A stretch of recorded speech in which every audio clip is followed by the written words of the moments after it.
Mark in Bradenton, Florida, listening on EWTN. Mark, you are on with Dr. Edward Sri. What's your question? Hey, my question is in regards to Pope Francis Amoris Laetitia and what appears to be his opinion opposing relativism, but there seems to be, in my opinion, help me understand, a major contradiction in how Pope Francis seems to be suggesting that we at the laity and the priest deal with Catholics who are divorced and remarried civilly. And I wanted to ask first, and I have a follow-up, do you think there is actually an oxymoron present within Pope Francis' encyclical in regards to relativism as it relates to traditional marriage definition from the Gospels, if you will, Matthew 19? Dr. Sri? I don't think that there, I would say oxymoron sounds strong. I would say there's a lot of subtleties. It's a complex document, and it's a complex issue. It's a messy issue. I mean, marriages that are people going through divorce and then they remarry, but they want to be right with the church. All these things are very, very messy. So it's not surprising that you find in the document different angles, different subtleties there. There's a lot of debate about the document too. I want to really recommend. I know Catholic Answers has some great things on this. You should check out their website. That's where I would go to really encourage you to read up on that. But in terms of relativism, I would say Pope Francis is actually very strong on this point. And when it comes to marriage, he's super strong on, the divorce culture and, all these ideological movements that are undermining marriage. What I always tell people is I think we have to see Pope Francis is just wanting to do all he can to reach out to people in these complex situations. Can the church just do a little bit more? What can we more possibly do to bring these people back into the fold? And that's a great intention. We have to just applaud that. And how we practically do that is, he's trying to look at different avenues there. And there's a lot of vagueness in the document. I read something from Archbishop Chaput. He just wrote something in recent months about that as well. But in general, the intention is to go out and reach out to the lost, that are, and bring them back. I think that we just have to always remember that, but always remember the church's teachings on marriage. They come from Jesus. They're not going to change. Those are always there. How we practically reach out to them, there's people going to be debating about that moving forward. And Mark, you said you had a follow-up question? Yes, and I thank you, and I really appreciate and personally would associate myself with your remarks of the complication.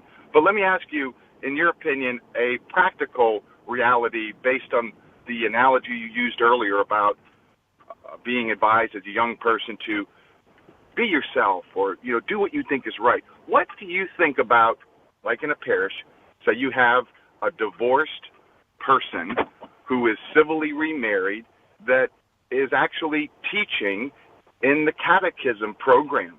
I mean, what do you do? Do you allow that, or do you speak up? Is that something that we consider to be right, if you will, within the construct of the Roman Catholic Church and the teachings of Jesus in the Gospels? Wow. Yeah, talk about complex there. I'm just going to shoot from the hip a couple of things. First of all, let me ask you, is this someone you know? Is this someone you have a personal relationship with?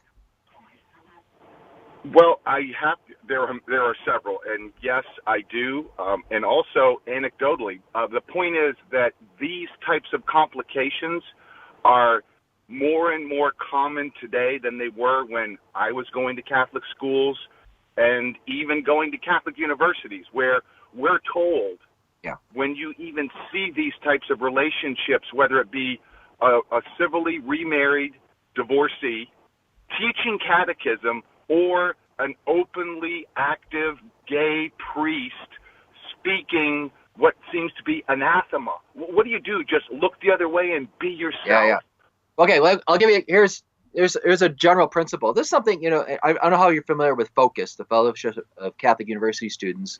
We talk about this a lot when we're raising up our student leaders and the young adults that help us on this missionary work on college campuses.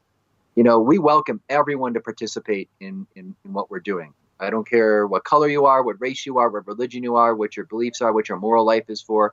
We're called to go out and be open and evangelize everybody and share the love of Christ with them.